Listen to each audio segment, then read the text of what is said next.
Guys, good morning. Welcome back to my channel. আশা কৰিছো আপোনালোক ভালে আছে, ময়ো ভালে আছো। আৰু আজি আৰু এটা ব্লগ লৈ আহিলো আপোনালোকৰ মাজত। আজি হৈছে নতুন ভাড়া ঘৰত ফাৰ্স্ট দিন, মানে ফাৰ্স্ট আহিছো তো যোৱাকালি ৰাতি, কিন্তু ৰাতি মানে বনোৱা নাই, খালি অকল ভাতখিনি বনাইছিলো গেছত, সবজিটো আছিলেই। আৰু এতিয়াহে ৰাতিপুৱা উঠি চাহ বনাই আছো, চাহ বনাম, ৰুটি বনাম নতুন ভাড়া ঘৰত ফাৰ্স্ট দিন কেনেকৈ যায়। আৰু বস্তু কেনেকৈ হুলস্থুলীয়া হৈ আছে আহক দেখাই আছো। আপোনালোকে কিন্তু ব্লগটো শেষলৈকে চাব, লাইক শ্বেয়াৰ কৰিব, নতুন নতুন ব্লগ জনে চাই প্লিজ এটাকৈ সাবস্ক্ৰাইব মাৰি দিব। পাকঘৰৰ বস্তুবিলাক এটাও ঠিক কৰা নাই, কোনো ৰকম থৈ দিছো, আউজল হৈ আছে, হুলস্থুলীয়া হৈ আছে, মাত্ৰ এইবিলাকহে কৰিছো।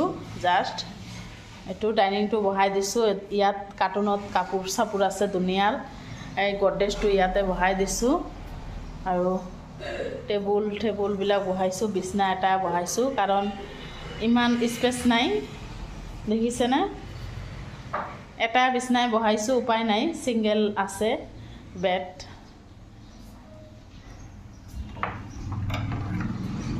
এইটো এটা বেড আছে, ইয়াতে থৈ দিছোঁ।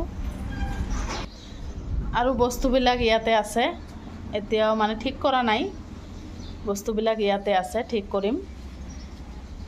ঘৰ ভাঙিলেহে বুজি পোৱা যায়, ইমান বস্তু মানে এটা এটাকৈ ওলাই থাকে ইয়াত থৈছোঁ। আৰু বাহিৰত ইমান বতাহ নহয় ইয়াত।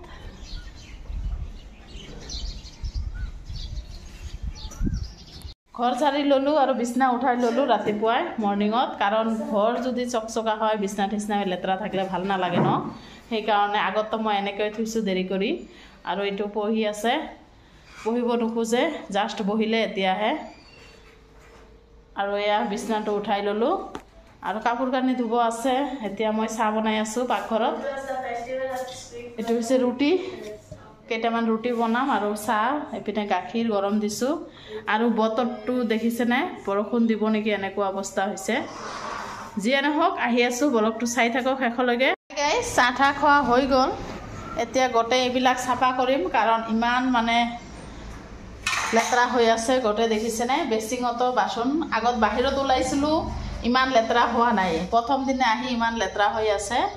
এতিয়া চাফা কৰিম আৰু এইবিলাক গোটেই চাফা চিকনা কৰিম। ৰাতিপুৱাতো ৰুটি আৰু চাহ খালোঁ, এইটো ৰুটি আছেই আৰু চাহ আছে, লগতে মটনৰ চব্জি আছিল। যিয়ে নহওক কাম চামবিলাক কৰোঁ, আৰু কাপোৰ ধুব আছে, বহুত কাপোৰ ধুম, কাপোৰ চাপোৰবিলাক ধুম, দেখিছেনে? বহুত কাপোৰ, এইবিলাক ধুই দিম। এতিয়া আহি আছোঁ অলপ পিছত, আপোনালোকে কিন্তু ব্লগটো শেষলৈকে চাব। গাইজ, এয়া কাপোৰ কানি ধুই ল'লোঁ, এতিয়া ওপৰত যাব লাগিব শুকা দিবলৈ। এতিয়া কাপোৰ কানিবিলাক ওপৰত যাব লাগিব শুকা দিবলৈ, তিনতলাৰ ওপৰত। মই কেতিয়াও ভাবা নাই যে বিল্ডিঙত থাকিব লাগিব, কিন্তু উপায় নাই আৰু, মানে তাড়াহুড়া কৰি আহিছোঁ, সেইকাৰণে ৰুমো পোৱা নাযায় নহয়, সেইকাৰণে। যিয়ে নহওক এইটো কামে বেয়া লাগে মোৰ। এয়া 2 তলাত উঠিছোঁ যে, আৰু তলত নামিব মন নাযায়, কাৰণ এনেতো মই বাহিৰত বেছি ওলোৱা নাই, দেখিছেনে? এয়া খিৰিকী দিয়ে চাই আছোঁ তলত। যিয়ে নহওক কাপোৰ কানিবিলাক শুকা দিব যাম ওপৰত, তেনেহ'লে ব্লগটো চাই থাকক আপোনালোকে।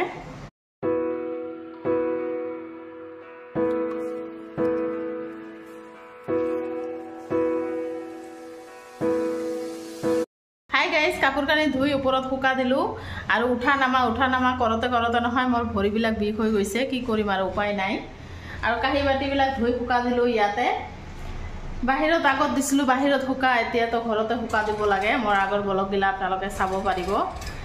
আৰু ইয়াততো ঘৰতে শুকা দি আছোঁ, আৰু অকল চাবোন দি কাঁহী বাতি ধুলোঁ, ভাল লগা নাই, মোৰ ভাল নালাগে এইবিলাক বস্তু, কাৰণ বাহিৰত ধুই অভ্যাস হৈছে, আৰু কষ্ট হ'লেও ভাল লাগিছে।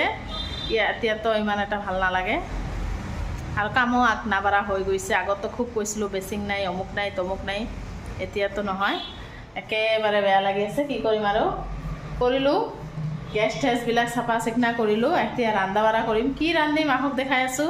কাঁহী বাতিবিলাক ইয়াত ধুই ল'লোঁ, এইটো হৈছে চাবোন, এইটো দিয়ে ধুই ল'লোঁ, উপায় নাই। আৰু এইবিলাক হৈছে ইয়াতে শুকা দিছোঁ, ক'তনো দিম। আৰু গেছটো চাফা কৰি ল'লোঁ, দেখিছেনে? মই য'তে যাম ত'তে মোৰ কাম থাকিবই। এইটো গেছ চেছ চাফা কৰি ল'লোঁ। এতিয়া ৰান্ধিম, কি ৰান্ধিম দেখাই আছোঁ। চাহ আছে অলপ খাই ল'ম তাৰপিছতহে কাপোৰ কানি ধুই শুকা দিলোঁ আৰু ৰন্ধা বঢ়া বহাই দিছোঁ এইপিনে ইহঁতে আহিছে ৰিকি আৰু জুলি আহিছে দুপৰীয়া কাৰণ মোক এইবিলাক সিহঁতে মানে ক'ত থুম নুথুম সেইবোৰ সিহঁতে দেখাই দিব সেইকাৰণে আহিছে আৰু যিকোনো কামত আহে সিহঁতে হেল্প কৰি দিয়ে আৰু ইমান ধুনীয়া বতৰ হৈছে নহয় আমিও ইয়াত আহিছোঁ আৰু ধুনীয়া বতৰ হৈছে একদম ঠাণ্ডা ঠাণ্ডা মিঠা মিঠা বতৰ হৈছে আৰু বতাহ যে দিছে বাপৰে বাপ ঠাণ্ডা লাগি যায় ইয়াত আপোনালোকে কিন্তু ব্লগটো শেষলৈকে চাব লাইক শ্বেয়াৰ কৰিব আৰু নতুন নতুন ব্লগ জনে চাই প্লিজ এটাকৈ ছাবস্ক্ৰাইব মাৰি দিব আমি ভাবিছিলোঁ ৰুমটোত বোধহয় স্পেচে নাই জাগা নাই সিহঁতে আহি ভৰাই দিলে এটা বিছনাহে সোমাইছিলোঁ তাৰপিছত আৰু এটা সোমাই দিলে গোটেই জাগা ওলাই দিছে সিহঁতে আৰু দুপৰীয়া ৰন্ধা বঢ়া হৈ গ'ল বেঙেনা ভৰ্তা বনাইছোঁ আৰু ৰঙালাও দি মটন আছিল বনাইছোঁ এতিয়া ভাত খাম আৰু ইমান ধুনীয়া মানে হৈছে নহয় চব্জিবিলাক ভৰ্তাটো ইমান ধুনীয়া হৈছে আৰু সিহঁতে ভৰ্তা দিয়ে বেছি খাই আছে ইমান জ্বলা দিছোঁ আৰু সকলোৱে বহিছোঁ ভাত খাবলৈ ইহঁতে ফেনটো ঠিক কৰি দি আছে ফেন গৰম নহয় গৰম এতিয়াহে দুদিনমান ধৰি ঠাণ্ডা গৰমো আছে গৰম পেলালে আকৌ ফেনৰ দৰকাৰ হ'ব সেইকাৰণে আৰু খোৱা লোৱা হ'ল এতিয়া মই কাঁহী বাতিবিলাক ধুই ল'ম আৰু জুলি এইবিলাক ঠিক কৰি দি আছে ভাস্তিটো আৰু ক'ত কি থুম নথুম কৈ দি আছে এটা ঘৰৰ পৰা আৰু এটা ঘৰত আহিলে এনেকুৱাই হয় জাগা নোহোৱা হৈ যায় আৰু এয়া বিছনাটো সোমাই দিলে দুটা বিছনা হৈ গ'ল আৰু ইপিনে হৈ গ'ল পৰ্দা চৰ্দাবিলাক লগাই দি আছে এতিয়া কাপোৰবিলাক ভৰাই দিব গডৰেজত সিহঁতে ভাজ কৰি দি আছে কাপোৰবিলাক গোটেই কামে কৰি দিছে তাৰপিছত সন্ধিয়া হ'ল সন্ধিয়া চাহ বনালোঁ লগতে বৰা কিনি আনিছে বৰা চাহ বনালোঁ একদম কৰা কৰি চাহ বনালোঁ খাম এতিয়া সকলোৱে কাৰণ একো খোৱা নাই ভাতে খাইছে আকৌ খোৱা নাই সেইকাৰণে চাহ বনালোঁ চাহৰ লগত বৰা আনিব দিছিলোঁ খালে